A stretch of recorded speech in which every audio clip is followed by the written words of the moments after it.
Сәлем, ұлымның туған күніне пісірген тортым. Үйдің қасындағы супермаркетте 33% кілеге болмай қалды, ал енді не істеймін? Кешкі уақыт, ертеңге торт дайын болуы керек. Көп ойланбай сүзбе сатып алдым. Сүзбелі крем дайындаймын деп шештім.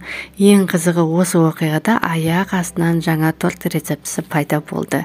Видеоның соңына дейін қарап, тіркеліп кетуге ұмытпа. Бисквиттің жасалу жолымен құрамын осы видеода көре аласыздар. Дайын бисквитті толығымен суытып, фольгамен кальциядан шешіп аламыз. Содан соң 3 қоржға бөліп аламыз.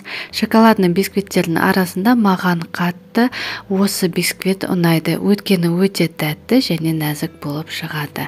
Қалауыңыз бойынша пропитка істеуіңізге болады, бірақ ол міндетті емес. Сүзбеге сүт құйып, погружной блендер арқылы ұнтақтатып аламыз. Ертілген ақ шоколадты алдын ала ерітіп, суғаннан кейін қосатын боламыз. Сахарный пудра және де 1 ас қасық сары краситель қосып, 1 келкі масы болғанша дейін араластырып аламыз. Мінекей бізде осындай сап-сары өзінің формасын ұстап тұрған крем болып шығу керек. Ганаш дайындауын бастаймыз. Алдыңғы йогуртовый торттан менде 100 грамм клейгей қалды, соны қолданатын боламын. Клейгейге сары май салып, ең аз отта ерітіп аламыз.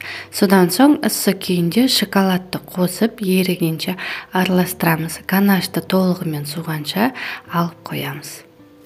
Торттың жинауын бастаймыз. Корж жылжып кетпеу үшін подложкаға немесе тортницаға ас қасық крем жағып, бірінші коржды қойып, 2-3 ас қасық крем салып, бетін тегістеп шығамыз. Шеттеріне бортик істейміз. Бортикке бізде ганашымыз ағып кетпеу үшін керек.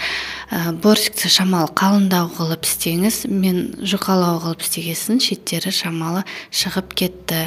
Крем жетпей қалады деп уайымдамаңыз. Бортик істеп болғаннан кейін міндетті түрде суған ганашты құятын боламыз. Осылай бірінші корж сияқты екінші коржға қайталап істейміз. Үшінші коржды қойып, 3 ас қасықтай крем салып, бетін тегістеп шығамыз.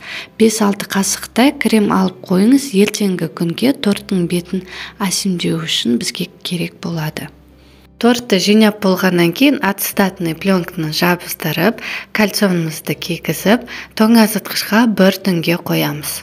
Мінекей торт тоңазытқышта 1 түн тұрды, кальцоны алып, ацетатный пленкасын шешіп, кешегі алып қойған кремді кондитерский мешокқа салып, вупи-пай насадкасын қолданатын боламыз.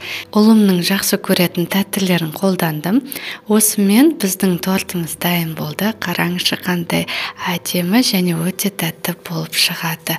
Таразыда тортты өлшегенде 2 килограмм 300 грамм болып шықты. Мерекелік дастарханға немесе балаңыздың туған күніне осы тортты міндетті түрде пісіріп, үй ішін қуантыңыз. Ең бастысы қолжетімді ингредиенттерден осындай керемет тойымды торт пісіріңізге болады.